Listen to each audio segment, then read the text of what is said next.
कुछ बच्चे अभी तैयारी से जुड़ना चाहते हैं, कुछ बच्चे तैयारी कर रहे हैं। उनके मन में एक क्यूरियोसिटी रहती है, क्या आप लोगों को पावर मिलती है और उस पावर को कैसे आप लोग यूटिलाइज करके जनता की सेवा कर सकते हैं और कैसे आप लोग सोशल रिस्पेक्ट को कमा सकते हैं। जनता की कोई भी बात सुननी है, कोई जमीन का विवाद है, किसी भी प्रकार की फैसिलिटीज, सरकार की दी हुई स्कीम, उन सभी को आप इंप्लीमेंट करवाते हो। मान लीजिए कि वेस्टर्न राजस्थान में कहीं आप लोगों के भयंकर चक्रवात आ गया, ईस्टर्न राजस्थान में फ्लड की कंडीशन हो गई, यानी कि बाढ़ आ गई, तो वहां पर कौन जाएगा? 1.5 लाख रुपए के आसपास आप लोगों की सैलरी और उसके साथ में इतनी जिम्मेदारियां, उसके साथ इतनी पावर, उसके साथ इतनी डिग्निटी, तो उससे अच्छा और क्या चाहिए। हाँ जी, नमस्कार साथियों, स्वागत है आप सभी का आरएस वाला के इस ऑनलाइन प्लेटफॉर्म पर। उम्मीद है आप सभी खैरियत से होंगे, स्वस्थ होंगे, आजाद होंगे, जिंदाबाद होंगे। तो आज हम लोग मिलेंगे एक नई चीज के साथ में। जैसा कि कुछ बच्चे अभी तैयारी से जुड़ना चाहते हैं, कुछ बच्चे तैयारी कर रहे हैं, उनके मन में एक क्यूरियोसिटी रहती है, उनके मन में एक जिज्ञासा रहती है कि जिस पोस्ट की तरफ या जिस तैयारी की तरफ हम लोग जा रहे हैं, वहां पर हमें कौन सी फैसिलिटीज मिलती है, क्या पावर मिलती है, क्या सोशल वैल्यूज हमारे साथ में होती है और किस प्रकार से हम अपना एक जीवन व्यतीत करते हैं, जो जीवन हमारा समाज की इस मुख्य धारा से जुड़ा हुआ होता है, जिसमें हम लोग हमारी राजस्थान की जनता की सेवा कर सकते हैं। तो सेवा करने के कौन कौन से मौके हम लोगों को मिलते हैं, किन सेवाओं को हम लोग जनता तक पहुंचा सकते हैं, कौन कौन सी ऐसी दुविधाएं और सुविधाएं हैं जिनको हम जनता के साथ में साझा कर सकते हैं और दुविधाओं का निदान कर सकते हैं। तो ये सभी बातें आज हम करेंगे इस सेशन में आप लोगों के साथ में। तो उससे पहले आप लोगों के लिए एक जरूरी सूचना है कि आप लोग खुशी मनाइए कि आप लोगों के लिए प्रथम 4.0 यानी कि अपना आरएस का फाउंडेशन का एक और नया कोर्स जो है वो लॉन्च होने जा रहा है, जिसका नाम है आपके प्रथम 4.0 आरएस का फाउंडेशन। ये कोर्स है, अपने 3 कोर्स पहले से चल रहे हैं फाउंडेशन के, उसमें जो बच्चे वंचित रह गए एडमिशन लेने से या जो पीछे रह गए, जिनको वापस से स्टार्टिंग से सिलेबस स्टार्ट करना है, तो वो प्रथम 4.0 से जुड़ सकते हैं। तो ये कब होगा स्टार्ट? तो आप लोगों के 16 अप्रैल को, यानी कि 16 अप्रैल को ये स्टार्ट होगा।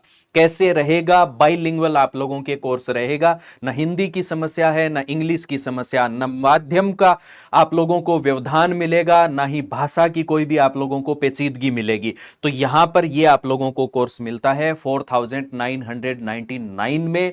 और इस कोर्स की और क्या खासियत रहेगी? तो इस कोर्स में आप लोगों को लाइव और रिकॉर्डेड जो क्लासेस है वो मिलेगी, उनके साथ में आप लोगों को डेली की प्रैक्टिस सेट मिलेंगे, फिर उसके बाद में आप लोगों को डाउट इंजन मिलेगा और उसी के साथ में आप लोगों को क्लासेस की पीपीटी और पीडीएफ जो है, जिसे आप लोग प्रिंट निकाल के भी पढ़ सकते हैं, मोबाइल में भी पढ़ सकते हैं, लैपटॉप में भी पढ़ सकते हैं। टेक्नोलॉजी का जमाना है तो उसका आप पूर्ण रूप से फायदा उठा सकते हैं। उसके बाद में आप लोगों को और क्या क्या चीजें मिलेगी? तो ये आप लोगों को जो क्लासेस है, इन क्लासेस के अलावा जो डाउट सेशन है, और उनमें सारा का सारा आप लोगों को A1 कंटेंट और A1 आप लोगों को क्लासेस मिलेगी। तो प्रथम 4.0 से आप लोग जुड़ना ना भूलें। अब अपन बात करते हैं आगे अपने आरएस के बारे में।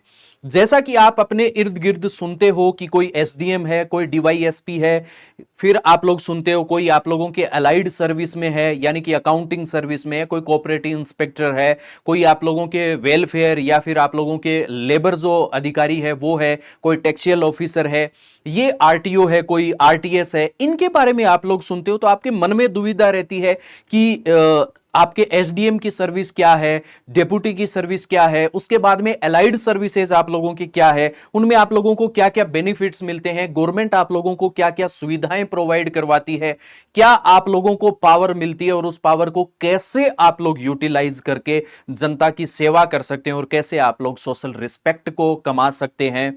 हम लोगों का जीवन जो होता है, हम भारतीय जो होते हैं, भावनाओं से जुड़े हुए होते हैं और हमारी भावनाएं हमारे अपने लोगों के लिए, राजस्थान के लोगों के लिए जुड़ी हुई होती है।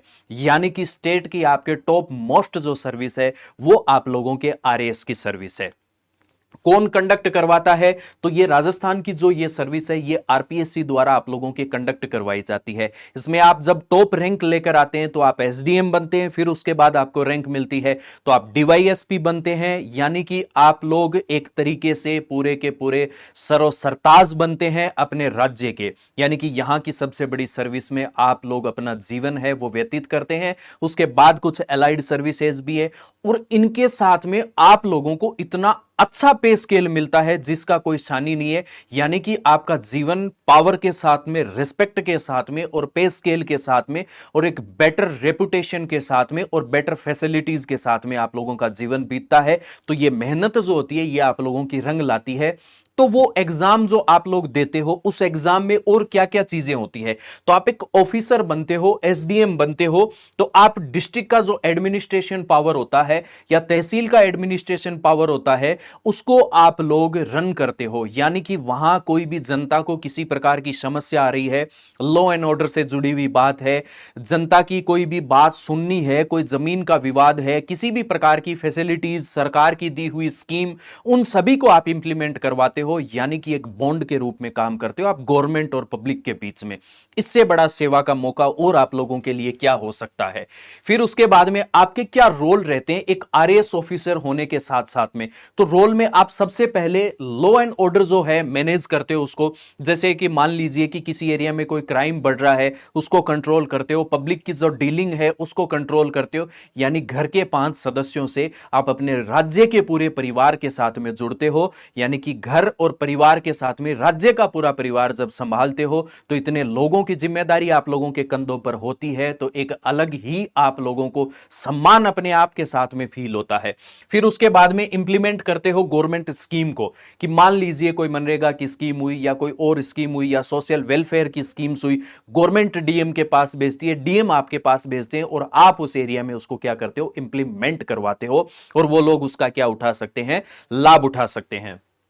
फिर उसके बाद में डिस्ट्रिक्ट का एडमिनिस्ट्रेशन है वो मैनेज करते हो। और डिजास्टर मैनेजमेंट, मान लीजिए कि वेस्टर्न राजस्थान में कहीं आप लोगों के भयंकर चक्रवात आ गया, ईस्टर्न राजस्थान में फ्लड की कंडीशन हो गई यानी कि बाढ़ आ गई, तो वहां पर कौन जाएगा, सबसे पहले आगे जो सेनापति के रूप में होगा वो एसडीएम होगा, एक आरएएस अधिकारी होगा, एक पुलिस वाला अधिकारी जो आरएएस के एग्जाम के थ्रू लगता है, तो वो वहां पर जाकर सारी चीजों को संभालेंगे। इसका मतलब कि भगवान के भेजे हुए एक दूत के समान आप लोग लोगों के जीवन में काम करते हो।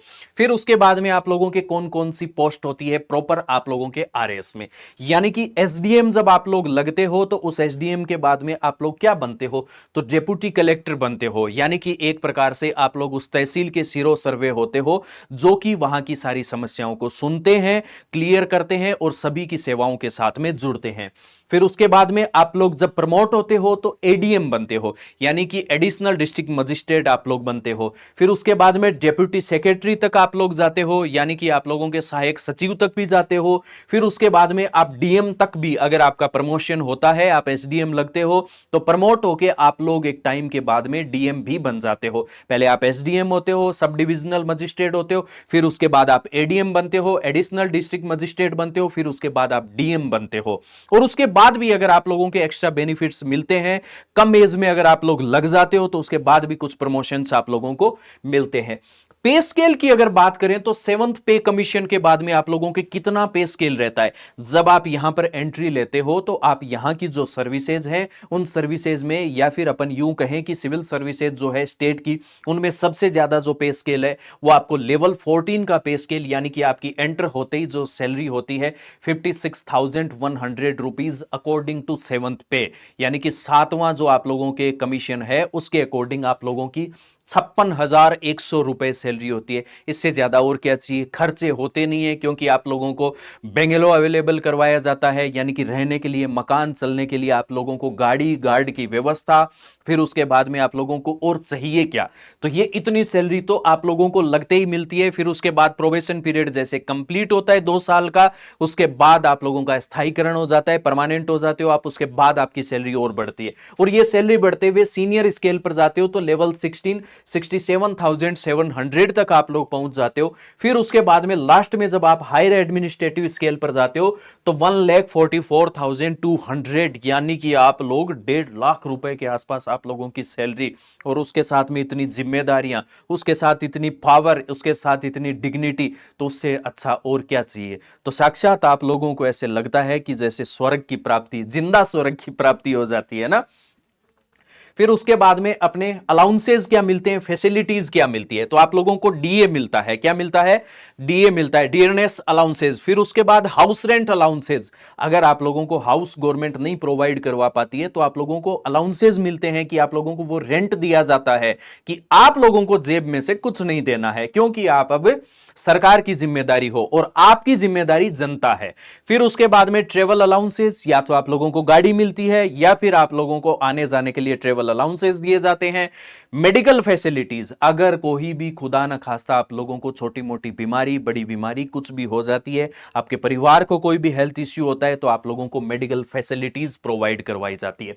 फिर आता है government house and office vehicle, आप लोगों को व्हीकल भी प्रोवाइड करवाया जाता है। आप लोग देखते हो राजस्थान सरकार लिखा हुआ मिलता है, वो राजस्थान सरकार लिखा हुआ इन्हीं को मिलता है। किन को मिलता है? इन्हीं को, जो मेहनत करके ये ताज अपने सिर पर रखते हैं। क्या करते हैं? जो मेहनत करके ये ताज अपने सिर पर रखते हैं, इन लोगों को ये आप लोगों के बत्ती वाली गाड़ी जो पहले मिला करती थी, अब बिना बत्ती की मिलती है। लेकिन जब एसडीएम साहब उतरेंगे तो उनका रुतबा तो देखो होगा ही, बत्ती की जरूरत नहीं होती। फिर आता है आप लोगों के अलाइड सर्विसेज। कई बार ये होता है कि हम मेहनत करते हैं लेकिन रैंक हमारी थोड़ी बहुत ऊपर नीचे रह जाती है, तो हम बाद में एसडीएम और डीवाईएसपी के बाद कुछ अलाइड सर्विसेज में जाते हैं, जिनका पे स्केल थोड़ा सा कम होता है, थोड़ी सी पावर कम होती है। जैसे घर में बड़ा भाई होता है, उस पर जिम्मेदारियां ज्यादा होती है, उसके पास बोलने के थोड़े से अधिकार ज्यादा होते हैं। छोटे भाई के पास थोड़ी सी जिम्मेदारी कम होती है, थोड़ा सा खर्चा कम मिलता है, और थोड़ी सी जिम्मेदारी भी कम होने के साथ सैलरी भी कम होती है। तो यहां पर अलाइड सर्विसेज जो है आप लोगों के गवर्नमेंट डिपार्टमेंट में, जहां पर आप लोगों को एक ही एग्जाम देना होता है, उसी एग्जाम में आप लोगों की रैंक के अकॉर्डिंग क्या होता है, डिसाइड होता है कि आप कौन सी सर्विसेज में जाएंगे। तो मेजर अलाइड सर्विसेज कौन सी है? जब आप लोग सेलेक्ट हो जाते हो या फिर आप लोग जब इंटरव्यू देने जाते हो, तो अपनी जो प्रेफरेंस है, उस प्रेफरेंस को जब आप लोग सेलेक्ट करते हो, कोई आपके एसडीएम करता है, कोई डीवाईएसपी करता है, कोई राजस्थान अकाउंटिंग सर्विस करता है, कोई आरटीएस राजस्थान तहसीलदार सर्विस करता है, कोई जनरल टेक्सटाइल ऑफिसर की सर्विस को लेता है, कोई आप लोगों के जैसे कि जेसीटीओ जो होते हैं उनको प्रीफर करता है, कोई कोऑपरेटिव इंस्पेक्टर को प्रीफर करता है। कौन कौन सी मेजर अलाइड सर्विसेज है? राजस्थान अकाउंटिंग सर्विस आप लोगों के थर्ड नंबर पर, जिसको प्रेफरेंस में रखा जाता है, राजस्थान अकाउंटिंग सर्विस। सारा अकाउंट का लेखा जोखा आपके पास होता है, क्या आ रहा है, कहां से आ रहा है, क्यों आ रहा है, कैसे जा रहा है, सारा अकाउंटिंग सर्विसेज में। फिर उसके बाद में राजस्थान कॉमर्शियल टैक्स सर्विस, जो एसजीएसटी आप लोगों के होती है, स्टेट जो जीएसटी है उसमें आप लोगों के जो सर्विस होती है, उस टैक्स सर्विस में आप काम करते हैं।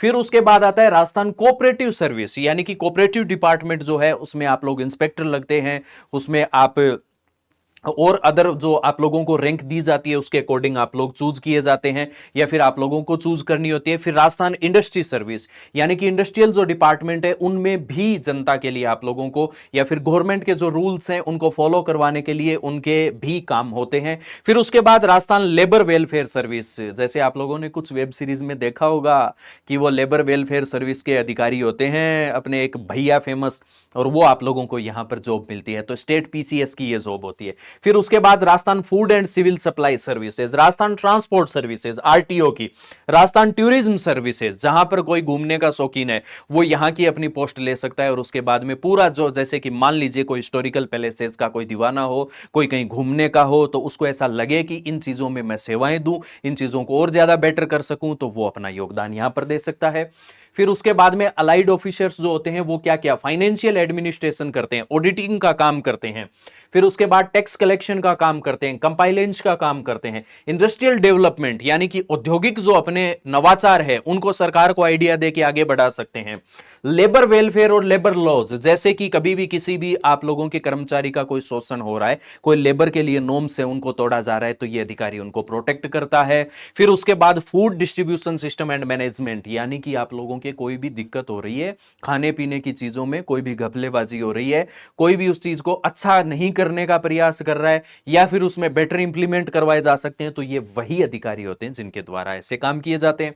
फिर उसके बाद में इनकी सैलरी अलाइड सर्विसेज की, तो इनका पे लेवल थोड़ा सा कम होता है, ज्यादा कम नहीं होता, थोड़ा सा कम होता है। तो ये आप लोगों के लेवल 12 की होती है, 39,300 आप लोगों के। फिर उसके बाद सीनियर स्केल में 56,100, फिर उसके बाद में सिलेक्शन स्केल जो होती है तो उसमें आप लोगों की और बढ़ जाती है। फिर अप्रोक्सीमेट जो अलाउंसेस के पास में आप लोगों को मिलती है 60,000 टू 90,000 आप लोगों को क्या मिलती है, तो ये सैलरी मिलती है। क्या मिलती है? इतनी सैलरी आप लोगों को यहां पर दी जाती है। तो ये आप लोगों के लिए इतने काम, यानी कि ये थोड़ा सा सेकंड ग्रेड की जॉब की तरफ अपने को, कुछ जो अलाइड सर्विसेज है वो सेकंड ग्रेड में आती है, कुछ एक अलाइड सर्विसेज फर्स्ट ग्रेड में, और एसडीएम डीवाईएसपी है वो आपके फर्स्ट ग्रेड में आते हैं। फिर कैरियर ग्रोथ, यानी कि आप लोग आरएएस का एग्जाम करके क्लियर करके क्या बनते हैं? एसडीएम बनते हैं, आरएएस ऑफिसर, एडीएम बनते हैं आप लोग, डीएम बनते हैं आप, डिविजनल कमिश्नर बनते हैं, प्रिंसिपल सेक्रेटरी बनते हैं, और कुछ आरएएस प्रमोटेड हो जाते हैं जो आईएएस में अलग अलग आप लोगों के रैंक में जाते हैं। यानी कि कुछ को अपने राज्य से लगाव होता है, जैसे मान लीजिए कि यूपीएससी क्लियर करे, उसके बाद कहीं नागालैंड पोस्टिंग दे दे, केरला पोस्टिंग दे दे। कुछ लोगों को यह होता है कि हम सेवा करें तो अपने राज्य की करें, तो वो घर से जो लगाव होता है वो आप लोगों को इस आरएएस के एग्जाम में पूरा करने को मिल सकता है। कंक्लूजन क्या है? तो ये आप लोगों की एक ऐसी जॉब है जो आप लोगों को सम्मान भी देती है, ताकत भी देती है, पैसा भी देती है, रुतबा भी देती है, शोहरत भी देती है, और सबसे बड़ी बात है सेवा का मौका देती है। जो आपका परिवार आपके घर में है वही परिवार पूरे राज्य का आप लोगों के साथ जुड़ा हुआ होता है। 5 लोगों की जिम्मेदारी के बाद में आप लोग 5 करोड़ लोगों की जिम्मेदारी को अपने कंधों पर उठा सकते हो, और इसी भावना के साथ आप लोग क्या कर सकते हो? आगे बढ़ सकते हो। और इस भावना और इस अधिकार के साथ जब आप लोग आगे बढ़ते हो तो जनता की सेवा की जाती है। इसीलिए कहते हैं नर सेवा नारायण सेवा। तो भाई अपने इंसानों की जो सेवा आप लोग इस महकमे में रहकर कर सकते हो, इससे बड़ा आप लोगों को क्या लाभ मिल सकता है, क्या बेनिफिट मिल सकता है, और क्या तौर तरीका हो सकता है? कि अधिकार बहुत लोगों के पास होते हैं, लेकिन उन अधिकारों का सही उपयोग करना आना चाहिए, तो वो अधिकार आप लोगों को मिलते हैं। यानी कि एक प्रकार से पहले राजा हुआ करते थे, आजकल ये राजा होते हैं, लेकिन ये राजा भी किससे बनते हैं? जनता से बनते हैं, और जनता की सेवा के लिए बनते हैं। इसलिए आप लोग अपने सपने भी पूरे कर सकते हो, और किन्हीं लोगों के जो सपने पूरे नहीं होते हैं उनके सपनों को आप लोग क्या कर सकते हो? पंख दे सकते हो, ताकि उनके आने वाली जो पीढ़ियां हैं उनका भविष्य संवर सके। और यही आप लोगों के आरएएस की पोस्ट है। फिर उसके बाद आप सिस्टम को सुधार सकते हो। तो ये इतनी बातें अपने आरएएस के लिए आप लोगों के सामने होती हैं, जिनके लिए आप लोग अपनी तैयारी को और सुचारू कर सकते हो। और अपनी तैयारी को और सुचारू करने के लिए आप लोग जुड़ना ना भूले आरएएस वाला से, पीडब्ल्यू से, फिजिक्स वाला आपके सारे सपनों को और सारे जो आप लोगों के जितने भी आप लोगों ने ख्वाब देखे उनको, उनके पंखों को और उनको उड़ान देता है, और उस उड़ान को केवल उड़ान देकर नहीं छोड़ता, उसको पूरा भी करता है। तो मिलते हैं आगे। आप लोग हंसते रहिए, मुस्कुराते रहिए। धन्यवाद।